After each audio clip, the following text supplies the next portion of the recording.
Welcome in, everybody, to the Flagship Podcast. I am Chip Brown of Horns247.com, joined by managing editor of Horns247.com, Taylor Estes. And Taylor, it's been a rough week for Longhorns fans. They got all excited. Looked like the stage was set for the Longhorns to take control of their destiny. For a berth in the Big 12 championship game. Those horny toads coming to Austin in front of a crowd of 104,000, national TV audience, Fowler and Herb Street, game day, everything.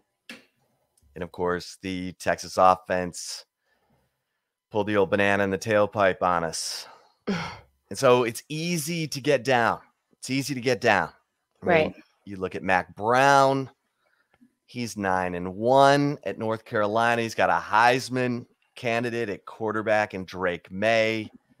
You look at Sonny Dykes in year one. He's 10-0.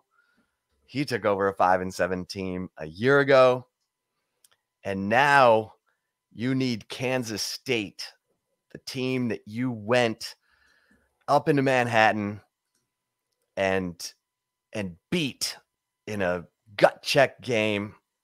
You need them to lose either at West Virginia this week or at home against the very Kansas Jayhawks, who the Longhorns will take on Saturday at 2:30 in what is forecasted to be freezing temperatures. Taylor, are you ready to tackle Texas football heading into their penultimate game of the season? Yeah, I mean, they need to be ready. I think that's the biggest thing for Texas right now, Chip. I mean, I was going to say this isn't the Kansas of the past, but the Kansas of the past did beat Texas last year. But this is a different Kansas team that Texas is going to be facing.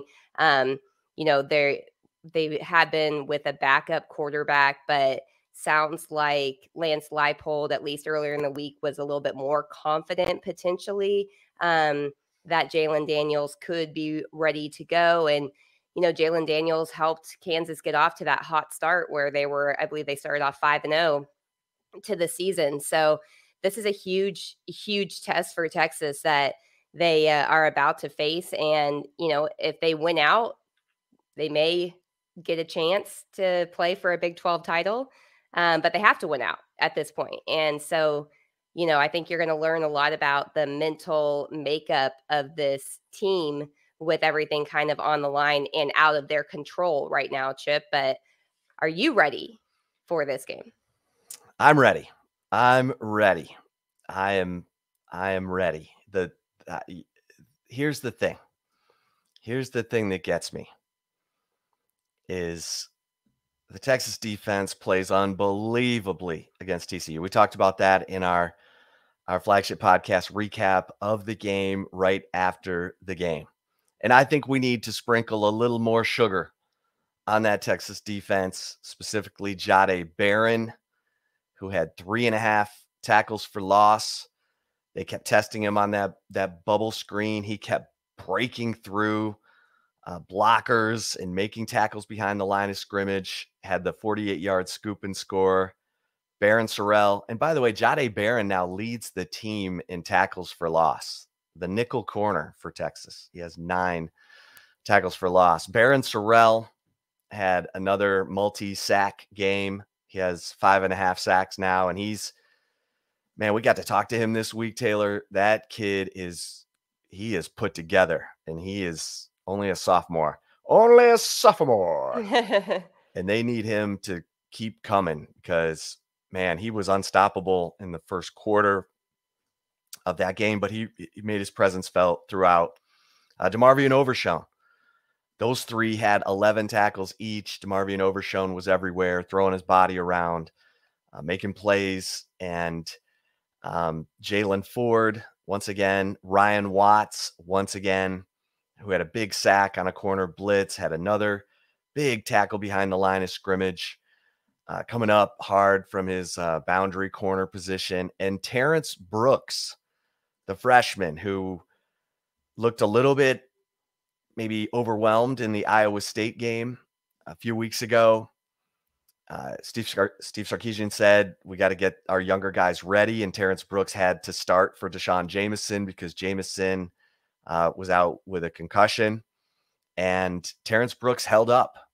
The fact that we didn't have to call his name, on a pass play means he held up. And so incredible performance in the defensive line. Unbelievable. Keandre Coburn, Tavondre Sweat.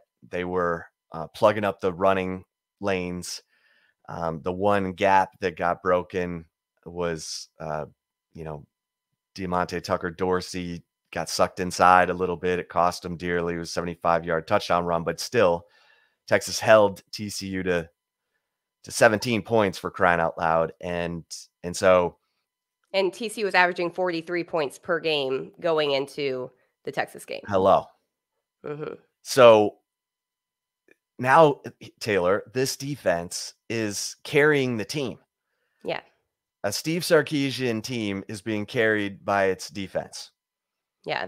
A Steve Sarkisian offense that includes Bijan Robinson and Xavier Worthy and Jordan Whittington and Quinn Ewers is now being carried by its defense. And that's where I begin this week, because you mentioned it. Kansas's offense is second in the nation in yards per play to Ohio State. Let me repeat that.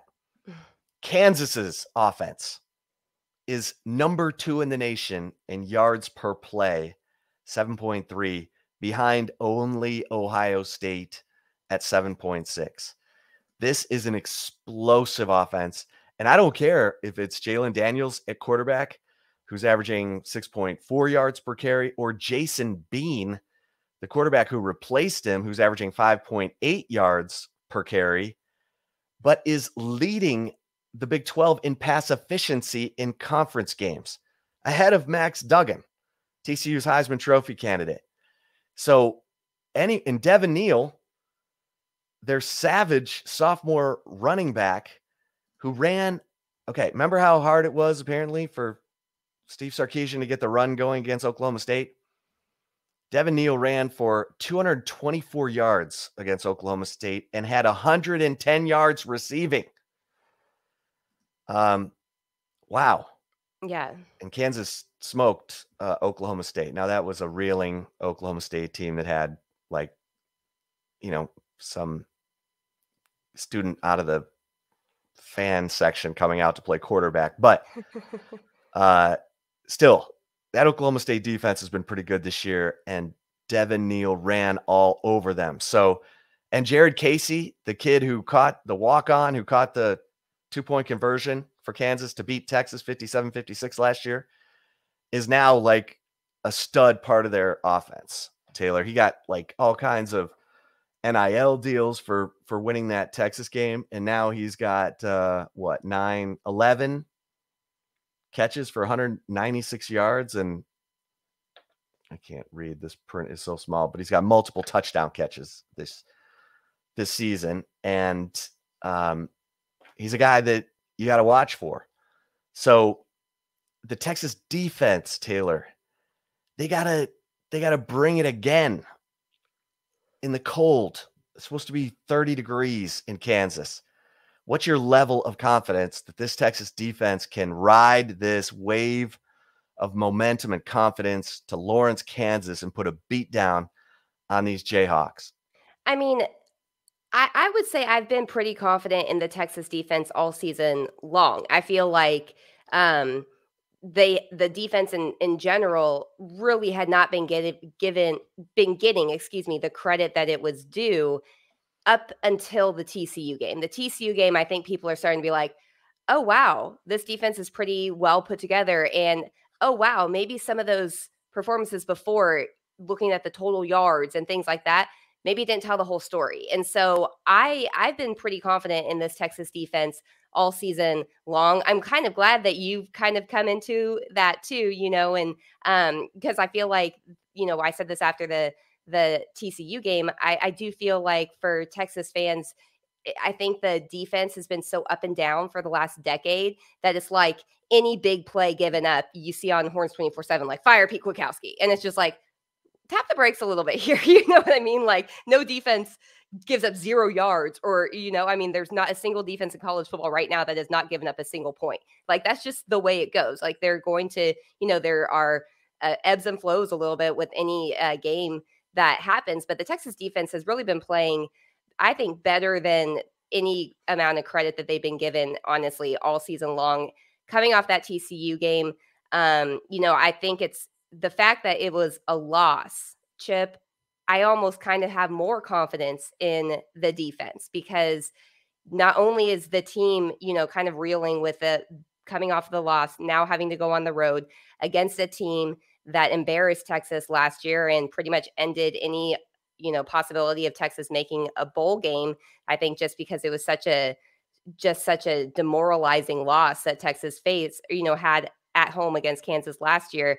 I feel like the defense is going to be ready to go. And I think the offense has to be embarrassed and pissed off right now. And that's what you hope, at least, and talking to Bijan Robinson this week, I feel like he was pissed off. I feel like, I was not there when I had left before Quinn Ewers came because he comes pretty late on Mondays. But, hearing what he did say to the media that was there on Monday, like he seemed like he was taking accountability for all of the issues. And so I really do think that Texas should come out with their hair on fire. I know it's going to be a cold game. In talking to Ryan Watts this week, he did say he honestly would prefer playing in cold games than playing in hot games because, you don't get as tired, it feels, when you are in cold weather. And this is a kid that did play at Ohio State, did play in snowy weather type of games.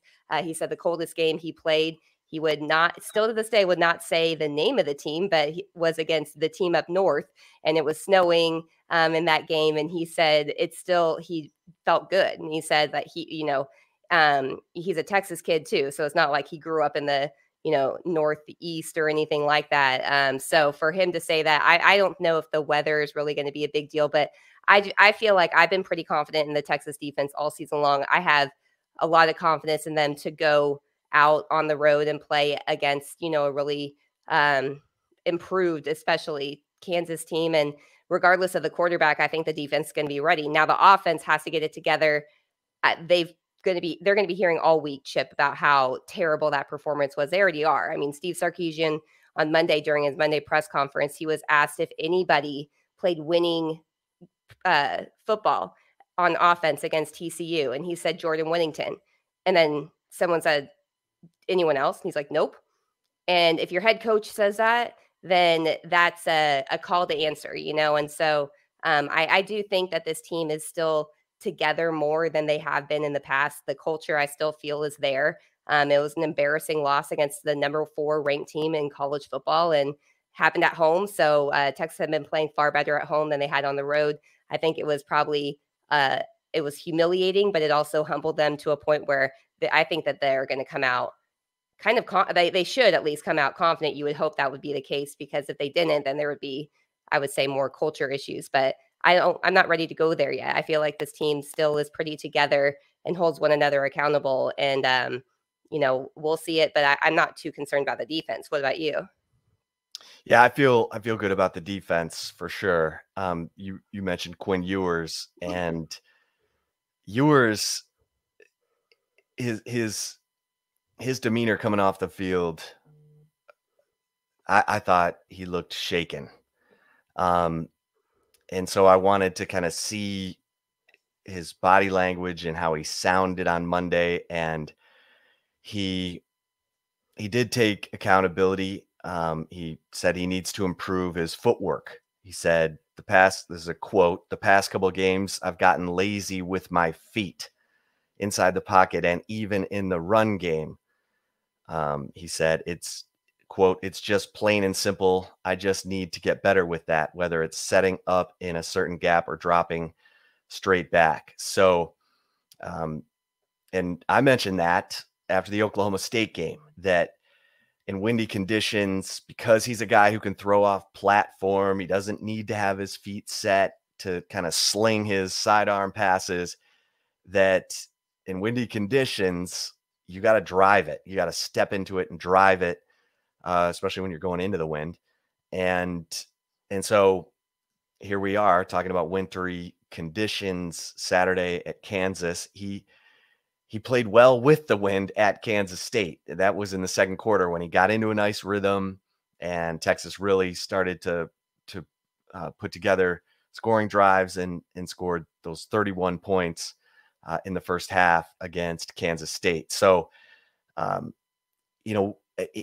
but he's only completed 45% of his passes the last 3 games, Taylor. And we thought we would see a more confident version of Quinn Ewers against TCU. And obviously he had some early drops in that game that affected him. He was late on an out route to Xavier Worthy right off the top. And TCU's cornerback was able to go close and break it up.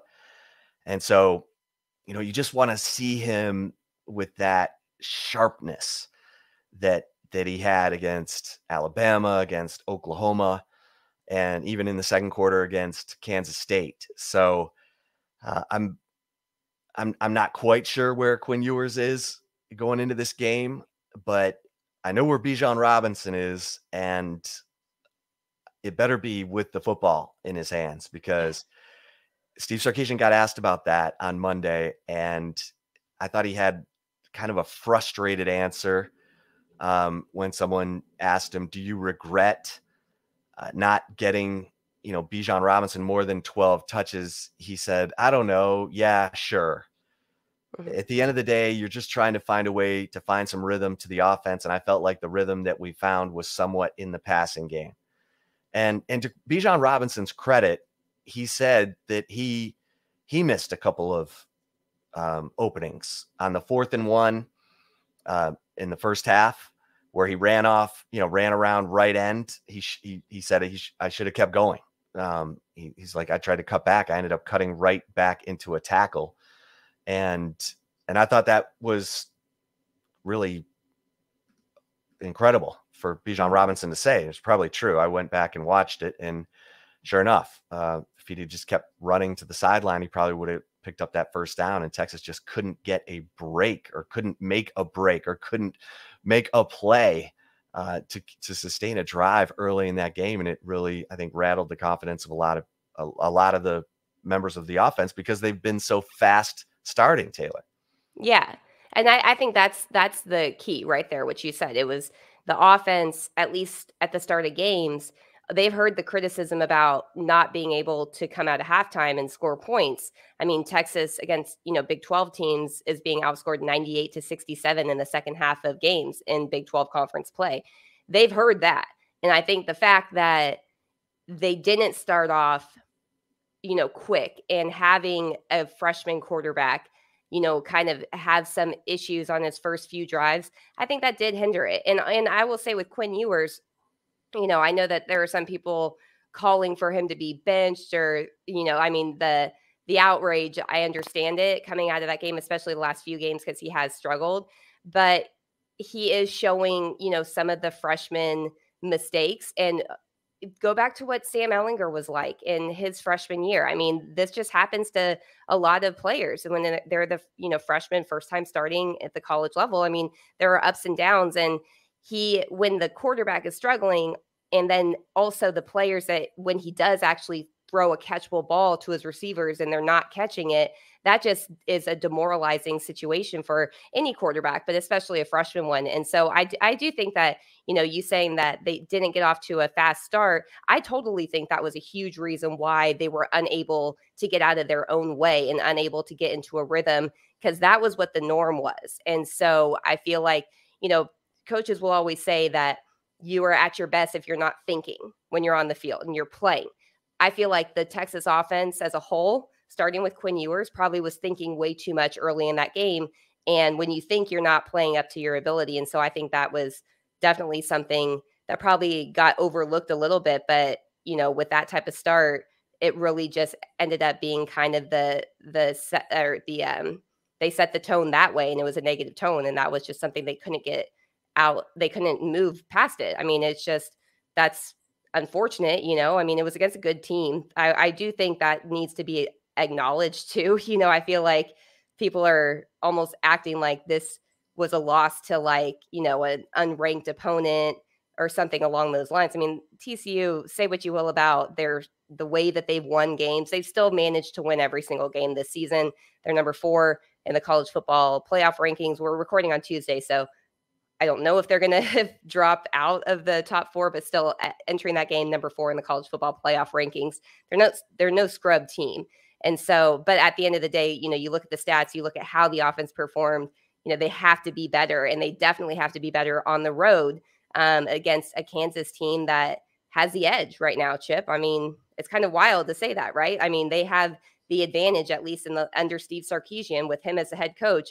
Kansas has a winning record against Texas. And so that needs to change, obviously. And it starts with the offense, and it also starts with the head coach too. I mean, when you have a struggling quarterback and you give the ball to your best running back, one of the best players in college football, only 12 times, you're only further hindering your struggling quarterback, or, continuing to call the deep shots. I mean, he wasn't connecting on them. It's like, do some crossing routes, throw in some intermediate type of passes in there to put him in a better position to gain confidence that he obviously was lacking in that game.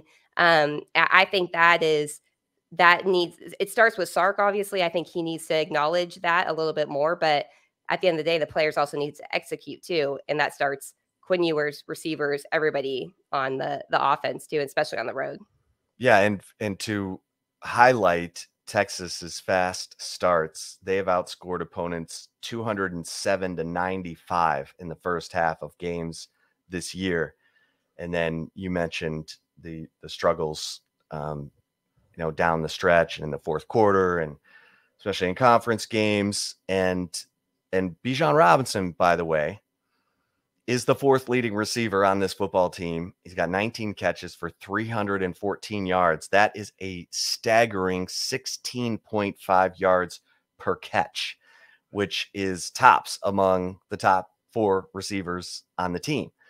And that's because of his ability to catch and run, his ability to catch that ball in space, make guys miss, and get down the field. And that's where I think people were frustrated that there wasn't more designed passing plays, even in the flat, to Bijan Robinson. And TCU laid down a blueprint defensively that Kansas may try to copy, because Kansas's defense it's kind of like TCU's. It's kind of middle of the pack, but they do have good enough cornerback play to go one-on-one and put 8 and 9 in the box, and as soon as they see run, just have their linebackers come crashing down and fill a gap. Not even try to pursue the ball, just everybody fills a gap. And it worked for TCU. Does Kansas try the same thing? It's a high risk, high reward situation, but what does Kansas have to lose? Yeah, they're at home too. They're at home. They're bowl eligible. Another win over Texas would just raise the roof off of Memorial Stadium in Lawrence. And so I half expect Kansas to try the same thing. And that's where Steve Sarkisian better have, had meetings of the mind with his staff, with Gary Patterson, with everybody, to figure out, okay, if this happens again, how do we get rhythm into the offense? And usually it's with short stuff, those short and intermediate routes, and then you work your way up. But, Steve Sarkisian wants to hit that deep shot early to force the safeties to have to back off, and that creates running room and blah, blah, blah. So it sure didn't seem like TCU was going to come out of that defense as long as they were able to fluster Quinn Ewers and have the success that they were having. So it'll be fascinating. Unfortunately, Texas couldn't figure it out during the game. And I think that's the hardest part, Taylor, is that Texas fans have sort of been lulled into believing that, okay, Steve Sarkisian's going to have a great early game plan, a great script. He's going to design some great plays. And then how is he as a play calling adjuster? How is he adjusting his play calls to what the defense is doing to him? And right now, we feel like we're kind of repeating ourselves, because that has been a major question for this Texas offense. And if Kansas comes out, plays this high risk, high reward, linebacker crash, and that takes a lot of discipline. You've got to fit your gap perfectly to do it, but TCU did it. If Kansas can do it, then here we go. Last week against Texas Tech, Kansas, that was a full-blown shootout. Both teams were operating at a high level offensively. And then Kansas had a fumble that Texas Tech scored on that made it 43-28, but it was a 35-28 game with Kansas driving. It was a whoever has the ball last type of game wins. And that was in Lubbock. Kansas was able to move the ball at will against that Texas Tech defense. And we know Texas struggled to move the ball, especially running the ball late in that game, in that loss that Texas had earlier in the year. So Kansas they're undeterred. And I actually think, Taylor, that that Kansas could kind of screw themselves up by bringing Jalen Daniels back this week, because Jason Bean is playing so well. It's kind of like the Adrian Martinez, Will Howard situation. Mm-hmm. And I could be crazy, but I'm going to say it right here on the Flagship Podcast that if Jalen Daniels is brought back in to the equation, it might take him a minute to get going. And that might just be what Texas needs to gain some confidence. And I could be dead wrong, because Jalen Daniels was awfully darn good those first 5 games when they got off to a 5-0 start. But it's been a while. It's been a while since he's played. Yeah. I mean, I think the last game he played in was when Texas played Oklahoma. I think that was when Kansas played TCU. That's right. Yeah, because I remember being in post game of the Texas OU game with you, and I was like, oh my gosh, like, this is Kansas kept it close with TCU, and they had a backup quarterback in. Like, what the heck? And we hadn't been able to watch it, obviously, because it was a game going on at the same time. But yeah, I mean, that's a good point, Chip. I think that it's going to be interesting to see how Lance Leipold does kind of maneuver through it. If you did not listen to our interview edition of the Flagship Podcast this week, definitely check it out. We had Michael Swang from fog.net on. And as of Monday, he wrote an article saying that Lance Leipold said Jalen Daniels is really, really close to returning for Kansas against Texas. He's taking more reps in practice this week. And so, whether it's him or both of them, it sounds like they're trying to at least get him ready to go. And so that's going to be something to watch, no doubt about it. And I think he's been cleared. I think he's been cleared. I don't think Lance Leipold's not going to announce it, but I've talked to some people who feel like he's been cleared. So now this is the Adrian Martinez, Will Howard situation where Leipold has to decide which quarterback he's going with, or does he play both? Because I think Jalen Daniels is available for the Texas game. Yeah. So, I mean, that's something to watch. And the Texas defense obviously is kind of preparing for both right now. And talking to the players on Monday, they talked about that. They're in a position where they have to do that. That's not the first time that Texas has been in that situation. Obviously, they had to prepare for both against Kansas State. Chip, one thing I wanted to mention when you had you said just a little bit ago about the second half kind of issues on the Texas offense under Steve Sarkisian this season, that goes back to last season too. I think all of the blame got put on the Texas defense last year for teams being able to come back after having double-digit halftime leads. But, you and I talked about it a lot. Like if you look at the time of possession differential in the first half versus the second half of the games that Texas lost, almost every single one of them, Texas defense was on the field for the far more, way, way, way more, and way too long than any, coach in the country would want their defense on the field in the second half of games. So this has been a consistent issue. And this is kind of, after we talked, or when we had, talked on the Flagship Podcast after the TCU game, I think this is a point where if this continues to happen under Steve Sarkisian for the rest of the games this season with the offense, hopefully starting better for Texas fans' sanity's sake in the first half of the remaining games. But if they do kind of, hit a speed bump and kind of fall off in the second half of games, Steve Sarkisian's got to take a hard look at himself in the mirror right now, because he obviously was hired at Texas because he's an offensive guru, and because of how well he calls plays, honestly. However, it's different to call plays as an offensive coordinator than it is as a head coach. I mean, if you look back, I think the last head coach that also called the offense that won a national championship, I think, was Jimbo Fisher at Florida State in 2013. And he had Jameis Winston as a quarterback. I don't think that it's happened, at least in the college football playoff, since that started, that a head coach that also calls the offense has won a national championship. And it's not, that's where it's kind of hard, because obviously Steve Sarkisian, his offensive mind got him the head coaching job at Texas.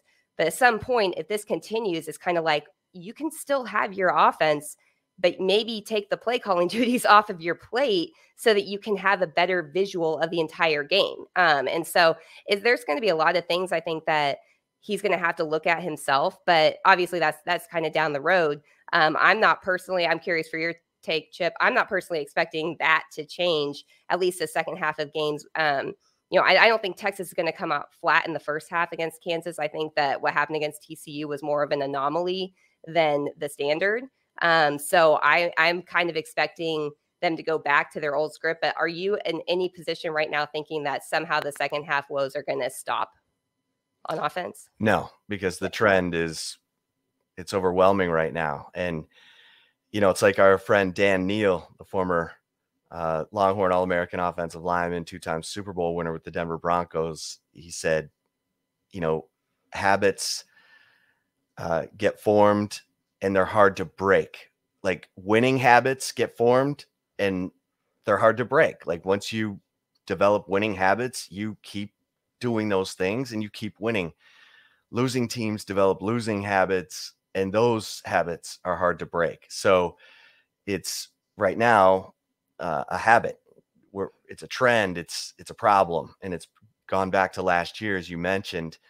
And so, I think back to this Kansas game a year ago, that this was the crazy game where Sark said, I'm playing both quarterbacks.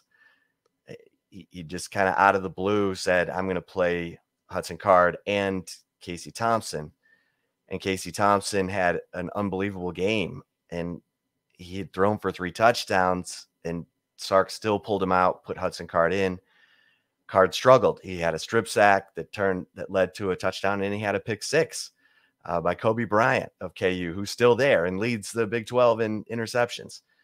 And then Casey Thompson came in and threw 2 more touchdowns and got him into overtime.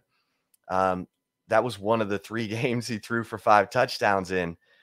And Sark was playing quarterback carousel, and it was crazy. It was a bad game for the Texas defense, obviously. But this was Jalen Daniels' coming out party.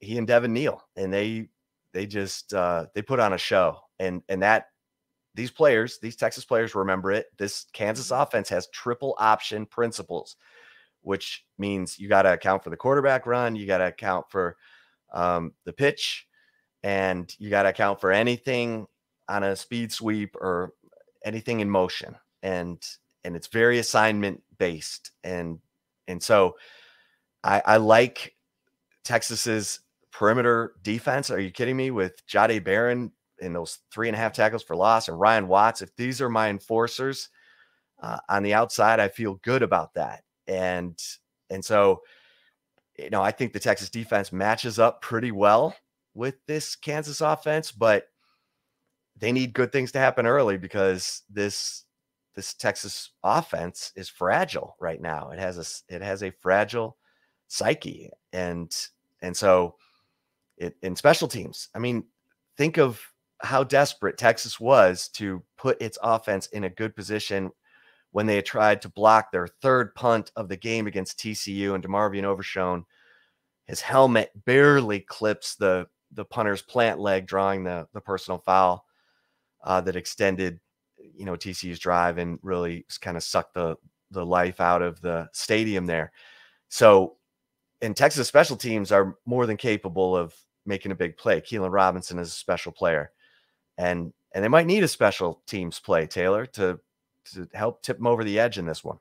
Yeah, they will. And there is something that I think from the offensive perspective that is going to be like, it's going to be hard for me to think that it's not going to be a positive. Is this game last year was the one that Bijan Robinson was injured in, and dislocated left elbow in the third quarter. Yeah, and he said on Monday that he has not really thought too much about the injury happening, but that he has thought about the fact that he wants to right the wrong. And I'm kind of the type of person, just like against Iowa State, he was pissed about his performance in 2021 against Iowa State. And you could hear it in his voice when he was talking about the game leading up to it, about how he wants to kind of prove himself there. I kind of got a similar vibe from the way he was talking about Kansas. It's a little bit different because, the Iowa State performance was, I think at that point was like one of the worst of his careers. He had 2 fumbles in that game. He only has 3 career fumbles in total currently. So, but he came out ready to roll against Iowa State.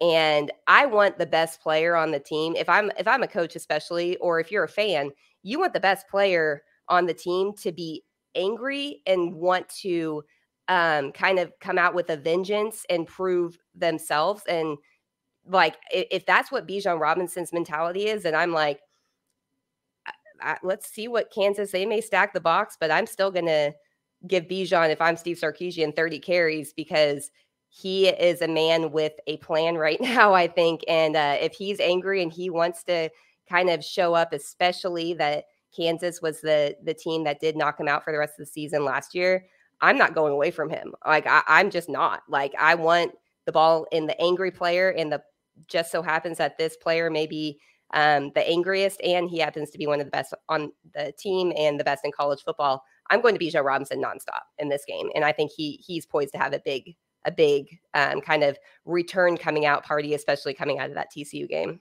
I agree with you, and I think the fact that I mean, I don't know if the question was facetious or not on Monday, but Sarkisian was asked, are you comfortable giving Bijan Robinson 35 touches? And Sarkisian said, we did it 2 weeks ago. Very comfortable. Yeah. And I think everyone was like, yeah, so why only 12 against TCU? But I agree with you. I mean, to me, Bijan Robinson, and let's face it, Taylor, this is probably his second to last game. I mean, I don't know if he plays in the bowl game. I don't know. He's got David Mulligetta as his agent, who's one of the top agents in the NFL. I don't think you risk any injury on a 7-8 win team trying to win a bowl game, but who knows? We'll see. Roschon Johnson, Jordan Whittington, all these guys. Jordan Whittington refers to himself as a senior. The roster refers to him as a junior. Now he's been at Texas 4 years. He's had injury issues. Obviously, this is his first, knock on wood, complete healthy season. But you get the sense that even he's moving on. Yeah. Okay, let's get the ball in the hands of those 3. Those are the 3 you trust the most, along with Jatavian Sanders. Obviously, Xavier Worthy is a special talent, but geez, oh, flip, his body language has been so weird this year. And if it's not right on him, we're not seeing him, track the ball, or I don't know. Give effort. He's not giving effort. It's like, it's weird. I hate to continue to pile on him, but there was a play in the I believe it's the second quarter against TCU. He got back-to-back targets. The first one, Quinn threw it like probably 5 yards off. Like if he dove for the ball, he may have made a catch or something. Whatever. Maybe he could have shown more effort to try to get a PI call, hopefully, on him. But that following play where the ball literally lands like at his feet and his arms didn't even go out to try to make a play. At that point, I mean, if you rewatch that game, I was rewatching that play a few times last night, and it was kind of making me mad for the rest of the team because it was a catchable ball. And it's like he made zero effort. And you could see it in the replay that TCU's defensive back didn't even try to make a play. Had Xavier Worthy just put his arms out, literally, that DB probably would have gone straight at his arms and probably would have got a PI flag, or he would have caught the ball. I mean, it was a very, very catchable ball. And there was no effort. Like his arms were by his side when the ball dropped at his feet. It's like, yeah, he was outside. The ball was slightly inside, and it was like, just track the ball. Go. All you had to do was this. Yeah. And if the TCU defenders saw your hands go up, guess what they would do at that point? Because the TCU defender was looking back. They would have went straight there because he would know if he catches this ball and I don't make a play on it, he's going to the house. And at worst, you get potentially a PI flag, because the defender is going to try to take you out of the game right there, or take your arms out, which more times than not gets a flag thrown, especially against or in favor of offense. So, yeah, I mean, he's like, I understand Sark's thought about the deep pass, and, he doesn't want to go away from it entirely because it essentially frees up not having to have a safety over top of the defense and allows, more people to play in and kind of stack the box even more so to stop the run and take out that play. But there's got to be someone else. If there's not, then that play's got to go away. I mean, get the ball in the hand of Jordan Whittington. Get the ball in the hands of Jatavian Sanders. I know Jatavian Sanders had that drop, but still, he's been clutch. As you said, Roschon Johnson, Bijan Robinson, these are these guys' last games at Texas.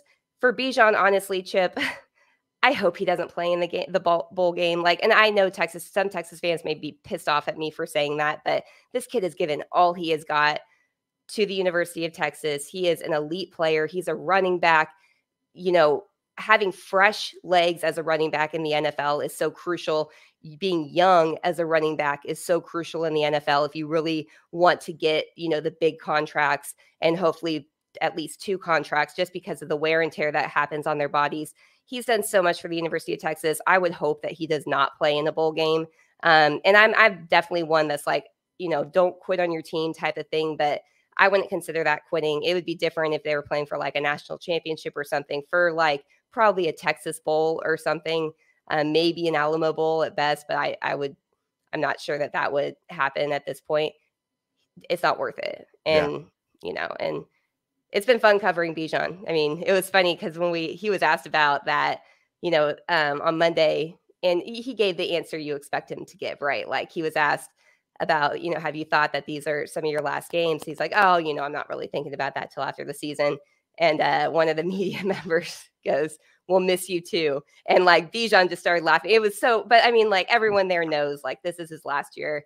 It has been fun covering him. I want to see him have a very long NFL career. In a bowl game win for Texas, it's just not, the risk and rewards just not really there. Yeah. And he's got more to give. I mean, he's like, I'm fresh. Mm-hmm. I only had 12 touches. So, coming off the 30 carry game against K-State, he needed cold baths and everything possible to get in the training room to be ready for the TCU game. But he said he's ready to go, and we know he wants the rock. And he was frustrated after the game. He said, I can't tell Sark what to do. That's as critical as you're going to get from Bijan Robinson. But he came right back on Monday and said, no, nothing has shaken my faith in Sark, his play calling, this offense. And Roschon Johnson said the same thing. I mean, he said, Bijan and I went around the locker room and made sure everyone's headspace is in the right place, because we still got work to do. And, you know, a backdoor chance if K-State loses to West Virginia or Kansas here down the stretch and Texas can win out, a backdoor chance into the Big 12 title game. So that's what you love. So reward those guys. Reward Bijan, Roshan, Jordan Whittington with some touches and an opportunity to impact these final two games for their team. And we'll see what Steve Sarkisian can draw up for these guys, because Lawrence has been a tricky place for Texas, even when they were really good, Taylor. I mean, Vince Young went up there in 2004 and had to convert 4th and 18 and did it with his famous Texas two-step on linebacker Nick Reed, and then ended up throwing a touchdown pass with about 12 less than a minute left. And Tony Jeffrey, Mac Brown always used to call him Tony Jeffries, but Tony Jeffrey caught the touchdown pass, and Mark Mangino was like, "Are you kidding me?" But Lawrence has been a weird place for Texas, and I don't even want to think about the Charlie Strong game. But anyway, just give the ball to Bijan Robinson, Roshan Johnson, Jordan Whittington. That'll certainly intensify your chances of winning. And Taylor, you know, I couldn't help but, if I'm Steve Sarkisian, if I give the ball to Bijan Robinson 20 times against TCU, say it's 15 carries and 5 passes, I'm a lot more comfortable at the podium after the game saying, "Hey, we wanted our best player to have the ball, and we were going to go down with our best player." Yeah, and I think most people would understand it. Yeah, right. Then the inverse. Then not even targeting him once on a pass. I get it. Quinn Ewers missed him on the wheel route, didn't throw it to him. Should have seen him, should have thrown it to him, woulda, coulda, shoulda, but he was not targeted once in the passing game. And he's the 4th leading receiver on the team and averaging 16.5 yards a carry or a reception. Right. So let that sink in for a second. Yeah. All right, Taylor, I think we've covered the nuts and bolts here. You ready for some love it or leave it? I am. Before we get to love it or leave it, we're going to take a really quick break, but stay tuned because we have more preview talk as Texas prepares to head to Lawrence, Kansas to face the Jayhawks. We'll be right back. And if you're watching us on the Horns 24/7 YouTube channel, we will continue on here. All right, Chip, ready for my first love it or leave it? Let's go. All right. Love it or leave it. The forecast of freezing temperatures at Kansas will negatively impact the Longhorns in Saturday's game. Okay. I'm leaving this. Okay. Okay. What works in cold weather? Defense and running the football. Running the football. Exactly. You got Bijan Robinson. I understand that Kansas is going to give it to Devin Neal. So Texas, you better be giving it to Bijan Robinson, Roshan Johnson, Jordan Whittington. So I'm leaving this. Yeah. Defense and running the football. Taylor, how about you?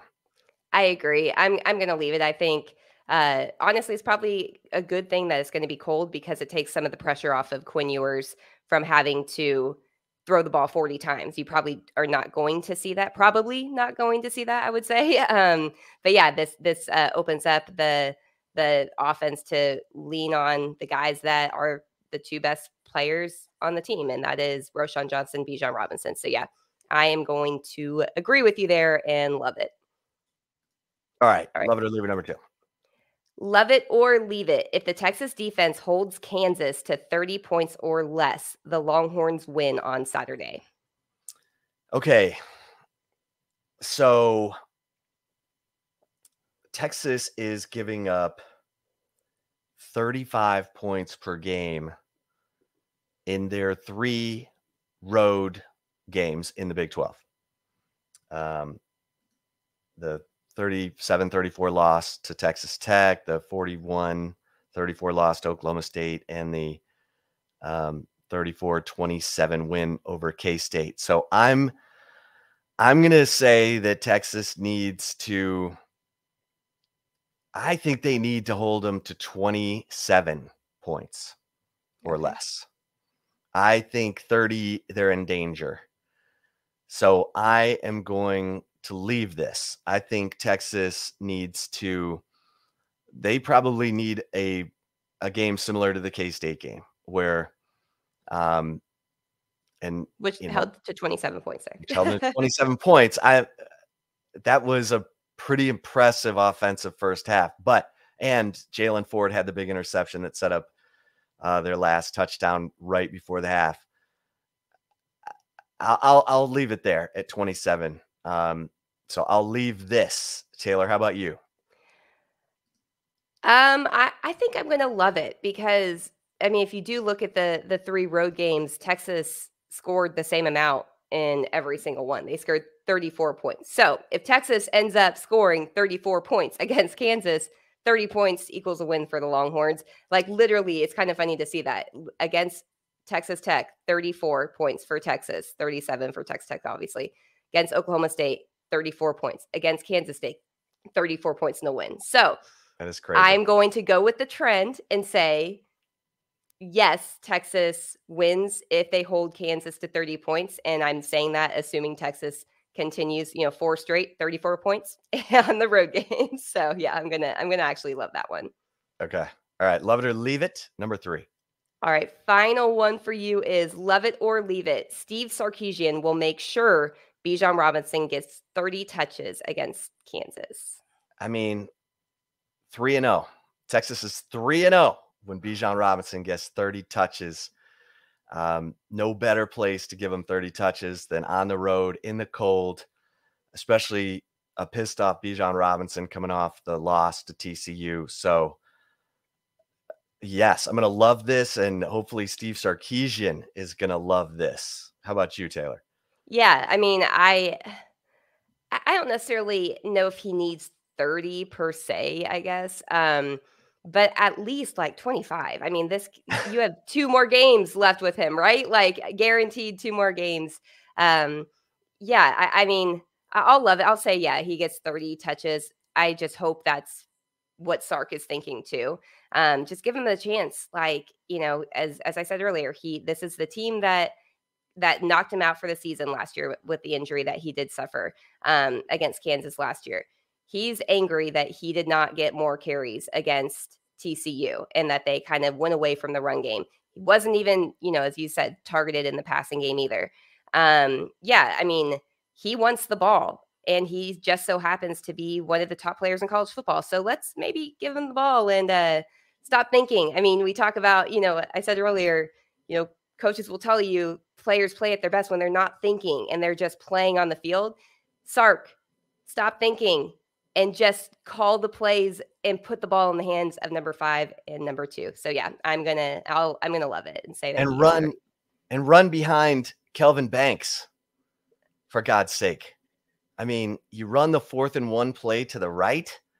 Come on, run behind the big fella, Kelvin Banks, and if you're gonna run counter and power, run it to the left.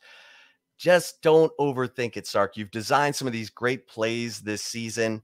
Don't be afraid to go back to them. Don't just assume that the defense is going to have it all flanked out. At some point, your players are better than their players, even if they know what's coming. You got Kelvin Banks and Bijan Robinson and Roschon Johnson and Jordan Whittington. So just let the big dogs eat and don't overthink it. I agree with you, Taylor. Yeah. All right. Listen, Texas is a 9.5 point favorite in these cold temperatures that are forecasted for the Kansas game in Lawrence, 2:30 on FS1. So, folks, we'll be back to recap that game after the game. Make sure that you're subscribed to the Horns 24/7 YouTube channel so that you're not missing a bit of our incredible commentary here on the Flagship Podcast. By God, if nothing else, we're good to listen to while you're doing work around the house. Yeah, and I think after that game, Chip, we're probably going to do it live. I think after the Kansas game. So some scheduling there. 2:30 game probably appointment finish around listening. Yeah. We'll 5:30, have 6 post game, probably 7 o'clock. We'll take your questions too after the game. We'll be live on the Horns 24/7 YouTube channel. So definitely make sure you set your alarms for that and send in your questions for us as we recap the Texas-Kansas game on Saturday. There you go. There you go. So put that in your phone right now. Do not delay. 7 o'clock, Flagship Podcast live-ish. All right. For Taylor Estes, I'm Chip Brown. Until next time, we'll see you over at horns247.com. If you're not a member over at Horns 24/7, what's going on? I mean, that's where all the action is. That's where the scoop is. That's where the conversation is happening. And of course, where you can find myself and Taylor Estes. So until next time here on the Flagship Podcast, folks, stay safe and keep the faith.